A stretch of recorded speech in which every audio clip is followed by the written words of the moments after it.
lot of explosive claims made in that complaint, made by the complainant itself, who Mahua Moitra calls a jilted ex. But nonetheless, the complaint has details that a lot, if at all, probed Mahua Moitra will have to be answerable.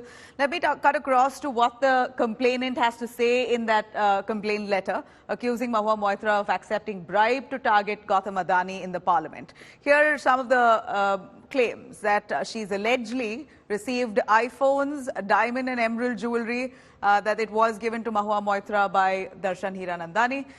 More so, we believe that some expensive gifts like Louis Vuitton scarves were given to Mahua. Now, I'm going to reiterate this, that these are allegations. These are claims made by a complainant who's a Supreme Court lawyer, who Mahua Moitra calls a jilted ex. But if this is probed, then, and once the probe report is out, only then will we be able to accomplish if this is a fact or a lie. But 35 pairs of Salvatore Ferragamo shoes, well, these are the claims made in that complaint. I'm going to cut across to Indrajit, joining us for more on that. Indrajit, please give us a sense of the gravity of this case. And Mahua Moitra, who's an MP, a first-time MP, she's been constantly raising questions on Adani in the parliament. Now, with this controversy, it raises a lot of questions on the credibility of her claims. Tell us, how is the TMC reacting to all of this? Well, you know, the Trinamool Congress is clearly tight-lipped on the matter, but the party is well seized of the matter. What we are told by senior TMC sources is that there was a discussion on the matter. Party Supremo Mamata Banerjee is also privy to this entire case. The Trinamool Congress at this point in time has taken a very cautious stance. They want to tread cautiously on the matter and they want to wait and watch, because the matter is now before the Ethics Committee of the Parliament. And there is also a case pending. Mahua Moitra, of course, has filed a defamation suit at the Delhi High Court. So the party is treading cautiously on the matter. Even though we spoke to a few senior MPs and they were clearly, displeased with this entire fiasco that have blown out of proportion.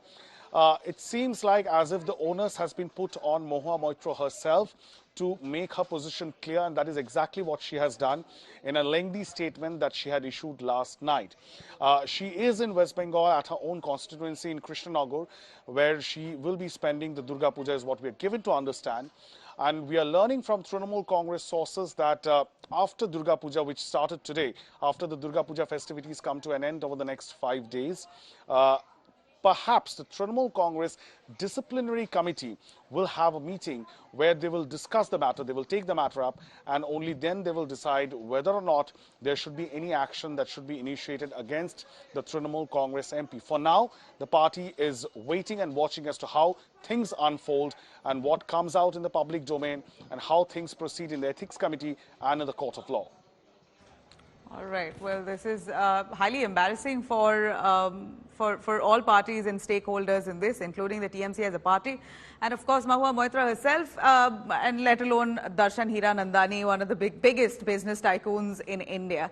But let's go through the explosive claims and the charges that have been made in that complaint that's been given to the CBI. And of course, now with this letter that's signed by Darshan Hiranandani has come to fore, a lot of the claims here we've listed out for you. One of which is that Ms. Moitra was getting help from Sucheta Dalal and Shardul Shroff and Pallavi Shroff. Now, these are claims that Darshan Hiranandani has made in that letter that he signed, which again, Mahua Moitra says, a proverbial gun has been placed on his head and forced him to sign on a letter that's already written by someone else. He claims that these are the people, some of the journalists, ex-journalists or current journalists who are helping Mahua Moitra with questions and information about Gautam Adani, a lot of which unverified, so that she could target Adani in the parliament.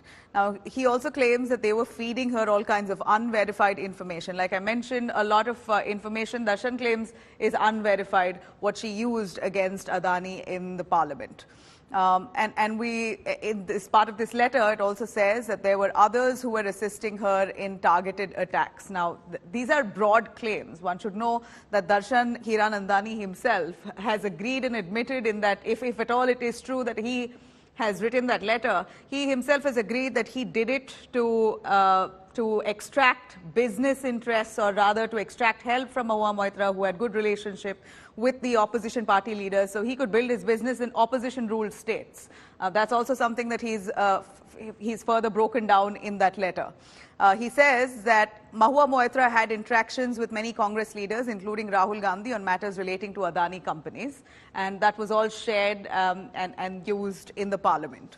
And furthermore, he says that Mahua Moitra had frequent interactions with journalists from the Financial Times, the New York Times, the BBC, and several other Indian publications. Now, these are his claims. Again, let me remind you, Darshan Hiranandani has made these claims and also has admitted to working with Mahua Moitra to target Gautam Adani. So his business interests could be benefited.